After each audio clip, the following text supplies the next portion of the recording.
এখন তৃতীয় দিনের সকাল, আমাদের যাত্রা শুরু হলো। এখন আছি রঘুনাথপুরে। কালকে রাত্রে এখানে আসতে অনেক দেরি হয়ে গেছিল, 10টার সময় ঢুকেছিলাম। এখানে সামনেই লজ নামে একটা লজে ছিলাম। এবার আমরা বেরোবো আর টিফিন করতে এলাম। আমরা প্রথমে এসেছিলাম জয়চণ্ডী পাহাড়ের কাছে। আমরা উপরে উঠলাম না, অনেকটা সময় লাগবে শুনলাম। তো আমরা এখন যাচ্ছি পাঞ্চেতের দিকে।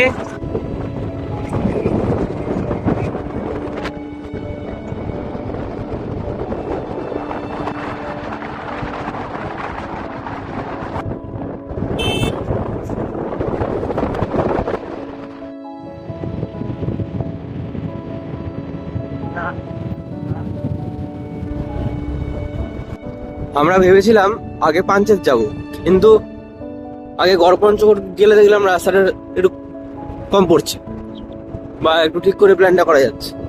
ওই জন্য প্রথমে আমরা গড়পঞ্চকোট যাচ্ছি, তারপর পাঞ্চেত যাবো। দুটো প্রায় কাছাকাছি, যে কোনো একটা আগে যাওয়াই যায়। সামনে যে পাহাড়টা দেখা যাচ্ছে ওটাই পাঞ্চেত পাহাড়। বর্তমানে আমরা আছি গড়পঞ্চকোটে, সেই বিখ্যাত গড়পঞ্চকোট। পঞ্চকোটের মন্দিরের সামনে আমরা একটা দোকানে চা খেলাম। এবার আমরা মন্দিরে ঢুকবো। এখানে এরকম ঐতিহাসিক মন্দির আরো অনেক কটা আছে, এইটা তার মধ্যে সব থেকে ভালো অবস্থায় রয়েছে, বাকিগুলো ভেঙে ভেঙে ভগ্নাবশেষ পড়ে আছে।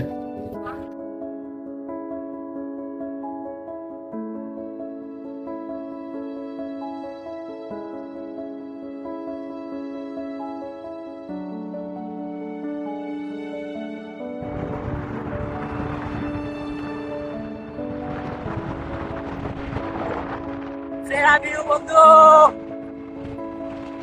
मजा ही आ गया।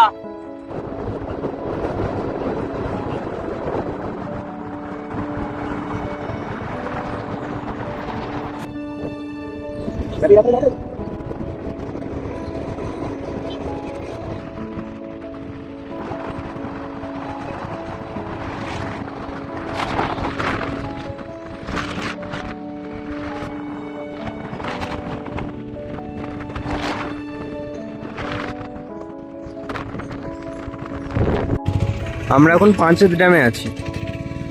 এটা পাঞ্চেত ড্যামের উপর দিয়ে রাস্তাটা, এদিকে একটা চেকিং পয়েন্ট আছে। আর রাজ্যের দিক থেকে বললে আমরা এখন ঝাড়খণ্ডে প্রবেশ করে গেছি। এই যে নদীটা দেখা যাচ্ছে, এই নদীটা ওয়েস্ট বেঙ্গল আর ওয়েস্ট ঝাড়খণ্ডের বর্ডার। ওই দিক থেকে আমরা এলাম, ওয়েস্ট বেঙ্গল থেকে। আমরা এখন ঝাড়খণ্ডে।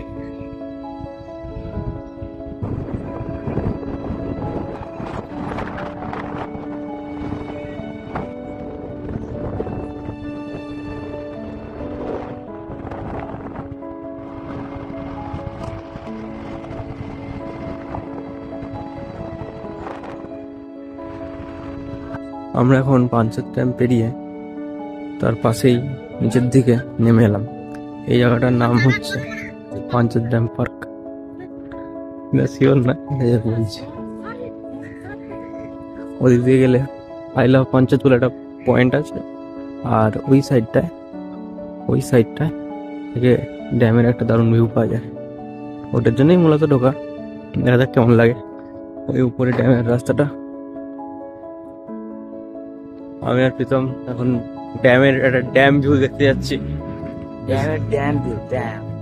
আমরা তখন উপরে ছিলাম, এখন নিচেটা নেমে এসছে। ড্যামের নিচে। আর এইটা এখন ঝাড়খণ্ডের মধ্যে পড়ছে। ওই পাশটা ছিল ওয়েস্ট বেঙ্গল। ওই দিকটা ড্যামটা দেখা যাচ্ছে। ড্যামের এটা এই সাইডটা মানে যেই থেকে জলটা বেরোয়। আর ওই পাশটা ড্যামের জলটা ধরা ছিল, রিজার্ভার। এদিকে কয়েকটা গেট কম করে খোলা আছে মনে হচ্ছে।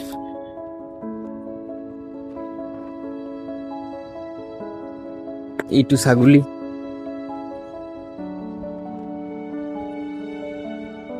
দেখবি সেটা বন্ধ রে। এখানে দেবদারু গাছের পাতা দিয়ে এটা হয়ে আছে।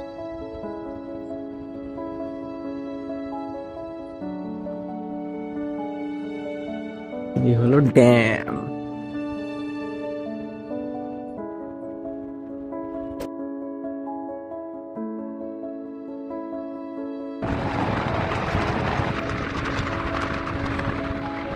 আমরা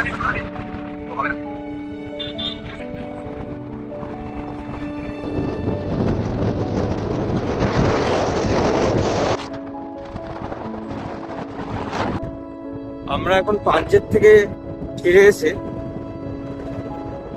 বরন্তি লেকের দিকে যাচ্ছি। সরবরি মোড় ছেড়ে আমরা একটু এগিয়ে এসে একটা জায়গাতে বাঁকলাম। এই রাস্তাটা পুরো কলিয়ারি এলাকা মধ্যে দিয়ে, কত ধুলো, রাস্তায় ধুলো, রাস্তা খারাপ, লরি টরি যায় টানা, এদিকে কারখানা। ধুলো বলে রাস্তা থেকে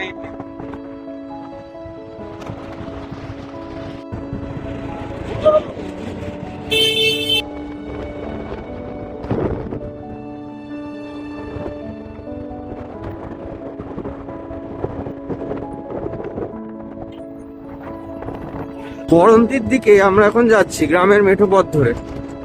আর এইদিকে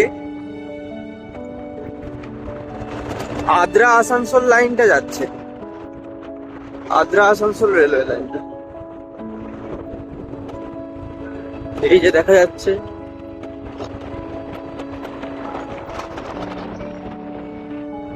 আমরা এখন এই মাঠটা ঘুরেই যাব।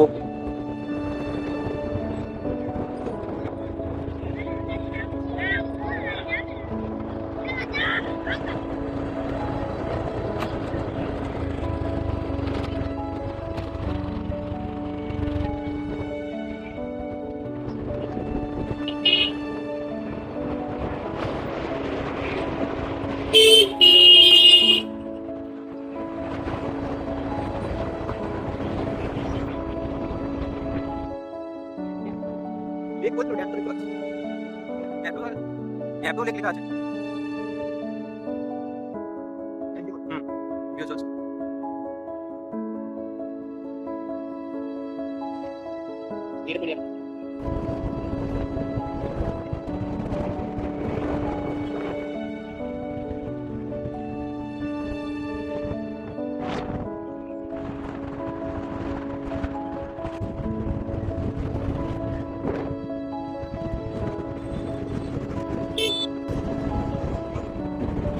আমরা বরন্তি লেকে চলে এসেছি। এটা বরন্তি লেক কেন বলে বুঝতে পারছি না, কারণ এটা ড্যাম দেখতে পাচ্ছি। আর এদিকে সেই বরন্তির ফেমাস দৃশ্য।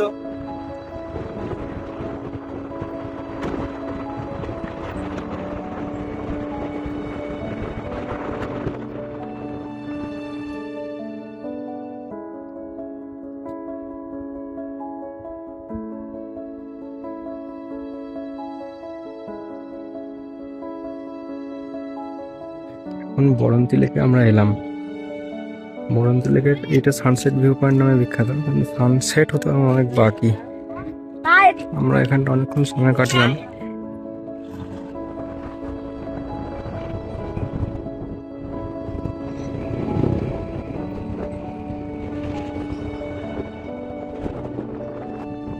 বরন্তিতে অনেকটা সময় কাটিয়ে এবার আমরা ফেরার পথে।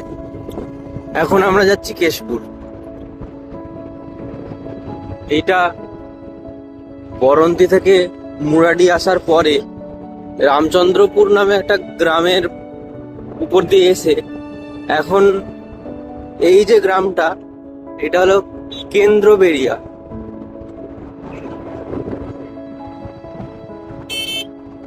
গ্রামের পথ কিন্তু খুব ভালো, ভাঙাচোরা নয়। দুদিকে ক্ষেত, মাঝে মাঝে খেজুর গাছ, আর দূরে দেখা যাচ্ছে পাহাড়।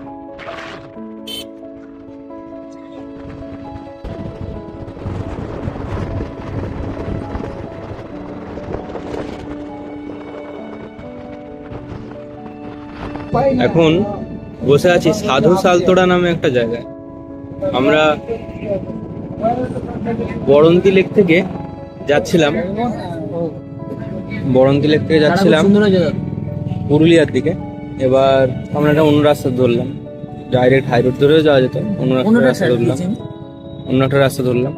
এবার আমরা ঠিকঠাক খাওয়াও হয়নি দুপুরে, এখানে খেয়ে নিলাম, এই দোকান, এখানে আমরা চপ মুড়ি খেয়ে নাম। আর কিছু পেলামই না, এত বেলা হয়ে গেছে যে আমরা ভাত আর পেলাম না। আমাদের স্কুটি কারণ আমরা এখন চা মুড়ি খাওয়ার পর এখন চা খাচ্ছি। প্রথম চা খাচ্ছে।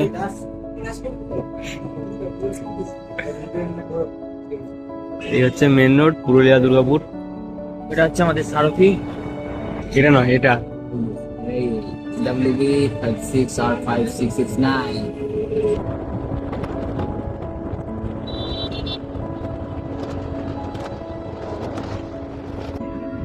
আমরা সাধু সালতোড়া থেকে ইন্দ্রবিল যেতে যেতে একটা জায়গায় দাঁড়ালাম। এইখানটায় একটা ড্যাম আছে, এই ড্যামটার নাম কালীদহ ড্যাম। আর এর থেকে একটু সামনে গেলেই ইন্দ্রবিল স্টেশন পড়বে। এটা অতটা বিশেষ টুরিস্ট প্লেস নয়, তো এটা আমরা রাস্তায় যেতে যেতেই পেলাম। ভালো লাগছে, এখানে আকন্দ ফুলের গাছগুলো আরো ভালো লাগছে। আমরা কালীদহ ড্যামটা ছেড়ে এখন ইন্দ্রবিল স্টেশনের কাছে চলে এলাম। এখানে গুগল ম্যাপ আমাদের এইরকম একটা রাস্তা দিয়ে নিয়ে যাচ্ছে। ইন্দ্রবিল স্টেশনের সাইনবোর্ডটা এখানটা দিয়ে দেখা যাচ্ছে। আমাদের ট্রেনও আজকে ইন্দ্রবিলের উপর দিয়েই আসবে। নামো নাকি? কাদায় স্কিড করতে হয়।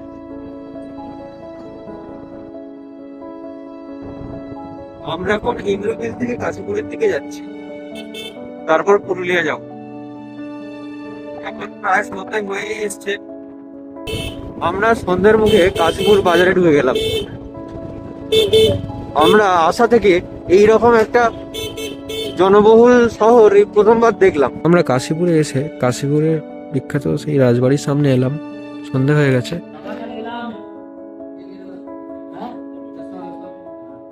এই কাশীপুরের রাজবাড়ি, এটা দিনের বেলা আসলে হয়তো ভালো লাগতো। আর এখানে এখনো রাজার উত্তরসূরিরা থাকেন। এখানে সাধারণ মানুষকে ঢুকতে দেওয়া হয় না। ওই যখন দুর্গাপুজো হয়, রাজবাড়ি দুর্গাপুজোতে সাধারণ মানুষ ঢুকতে পারে। এই পুরো রাজবাড়িটা।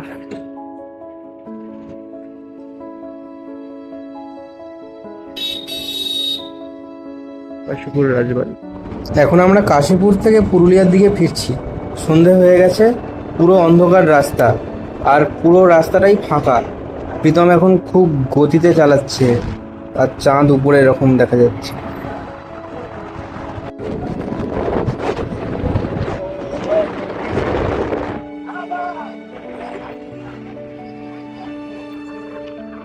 আমরা প্রায় ফিরে এলাম পুরুলিয়ায়। আবার ব্রিজে যাচ্ছি এখন। আর 2 কিলোমিটারের মতো রয়েছে পুরুলিয়া স্টেশন। ওই উঠে কত সুন্দর একটা চাঁদ উঠেছে। এই তো ওভারব্রিজ দিয়ে পুরুলিয়া জংশনটা দেখা যাচ্ছে। আমরা ওই সামনে পুরুলিয়া জংশন। তো ফাইনালি আমাদের ঘোরা কমপ্লিট। খুব মজা করলাম, খুব এনজয় হলো, অনেক ভিউ দেখলাম। পুরুলিয়াতে এসে হঠাৎ এই বাড়িটা কেন দেখাচ্ছি? আসলে এই বাড়ির দাদার থেকেই আমরা আমাদের স্কুটিটা রেন্ট করেছিলাম। এবার আমরা স্কুটি জমা দিয়ে ফেরত চলে যাচ্ছি। এইটা পুরুলিয়া স্টেশন থেকে একদম কাছেই, হেঁটে 5-7 মিনিট সময় লাগবে। আমরা এখন হেঁটেই স্টেশন চলে যাচ্ছি। এই 3 দিনে আমরা প্রায় 400 কিলোমিটার গাড়ি চালিয়েছি। আমরা স্কুটি ফেরত দিয়ে তখন পুরুলিয়া স্টেশনের কাছাকাছি একটা দোকানে এসে রাতের খাবারটা সেরে নিয়েছি। বহুত খিদে পেয়ে গেছে। আমাদের ট্রেন 9:05 ছিল, ট্রেনটা প্রায় 1.5 ঘন্টা লেট হয়ে চক্রধরপুর হাওড়া এক্সপ্রেস 180 আমরা এখানে দিলাম, খাচ্ছি। শেষ আমি এখন শুরু করছি। আমরা এখন পুরুলিয়া স্টেশনে চলে এলাম। আমাদের জার্নি এখানেই শেষ। আমাদের train 180 Chakradharpur Howrah express. Train অনেক লেট। এই পুরুলিয়া স্টেশন। পুরুলিয়া ট্রিপ আমাদের এইভাবেই শেষ হলো। আমরা এখন 180 চক্রধরপুর হাওড়া এক্সপ্রেসে চেপে বাড়ির দিকে রওনা দিয়েছি। যদি আমার এই ব্লগটা এনজয় করে থাকো তাহলে একটা লাইক দিও, আর সাবস্ক্রাইব করে সঙ্গে থাকো এরকম আরও ভিডিও দেখার জন্য।